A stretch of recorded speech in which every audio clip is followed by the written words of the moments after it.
Pada suatu hari, saya dan rakan saya melakukan eksperimen biasa di makmal. Tapi malangnya salah satu radas yang mengandungi bahan kimia telah pecah di hadapan muka kawan saya. Sebagai first aider, apakah yang akan anda lakukan jika anda berada dalam situasi tersebut? Yang pertama ialah danger. Contohnya ialah mengenal pasti situasi sebelum bertindak. Salah satu sebabnya adalah untuk mengelakkan tempat yang sesak atau sempit demi keselamatan orang yang cedera atau persekitaran. Yang kedua ialah mengenal pasti potensi bahaya di kawasan tersebut untuk bagi mengelakkan kejadian yang berbahaya seperti jangkitan mikroorganisma atau letupan selanjutnya pada radas. Yang ketiga ialah memastikan tempat kejadian dalam keadaan yang selamat untuk mengelakkan kejadian selanjutnya dalam persekitaran yang sesak. Yang kedua ialah respon. Jika seseorang itu bertindak balas, mereka sedar dan saluran pernafasannya bersih, nilaikan bagaimana anda boleh membantu mereka dengan sebarang kecederaan. Selain itu, mengenal pasti tindak balas mangsa. Jika seseorang itu tidak bertindak balas dan mereka tidak sedarkan diri, anda perlu memeriksa saluran pernafasannya dengan membuka mulut dan melihat ke dalamnya. Seterusnya ialah dengan menggunakan kaedah AVPU. Alert, Voice, Pain and Unresponsive.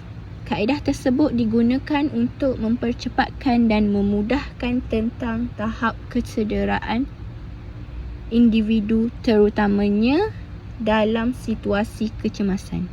Sebagai contoh, berkomunikasi dengan mangsa seperti memanggil nama pemangsa. Yang ketiga ialah breathing. Cek pernafasan mereka dengan mendongakkan kepala ke belakang dan merasakan pernafasan tersebut. Apabila seseorang tidak bertindak balas, otot mereka berehat seketika dan lidah mereka boleh menyekat saluran udara supaya mereka tidak lagi boleh bernafas. Mendongakkan kepala mereka ke belakang membuka saluran udara dengan menarik lidah ke hadapan. Contohnya, melakukan kadar pernafasan dan kedalaman bunyi pernafasan. Selain itu, pergerakan dada. Yang terakhir ialah circulation. Jika seseorang yang terlibat dalam situasi kecemasan tidak bernafas, pembantu pertama haruslah bertindak segera untuk mampatan dada dan menyelamatkan pernafasan seseorang itu. Mampatan dada akan menggalakkan peredaran. Sebagai contoh, warna kulit.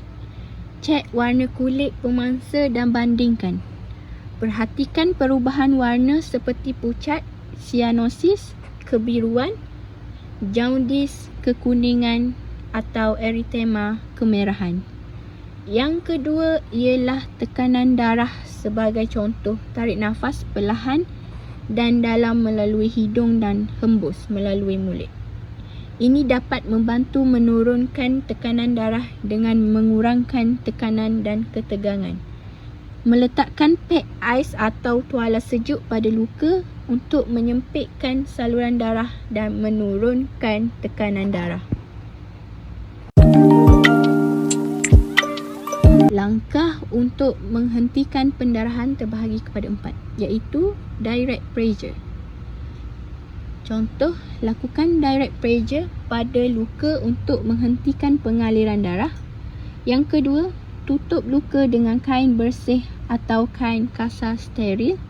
Yang ketiga, sapukan luka menggunakan larutan aseptik. Manakala untuk elevation, yang pertama, tinggikan luka jika boleh lebih tinggi atau pada paras jantung kerana ia mengurangkan aliran darah. Untuk point pressure, berikan tekanan pada nadi yang terletak di atas bahagian yang cedera. Pendarahan, arteri boleh dikawal dengan tekanan pada kawasan nadi. Manakala untuk tourniquet, ialah kaedah mengawal pendarahan dengan membuat simpulan ikat di atas bahagian yang cedera menggunakan kain. Atau ini adalah pilihan terakhir jika pendarahan tidak terkawal. Akhir sekali, shout out for help.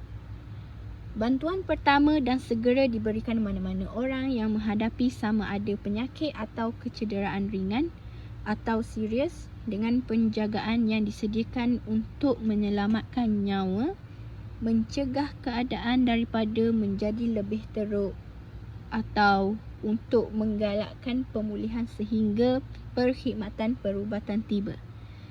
Pertolongan cemas biasanya dilakukan oleh seseorang yang mempunyai latihan perubatan asas.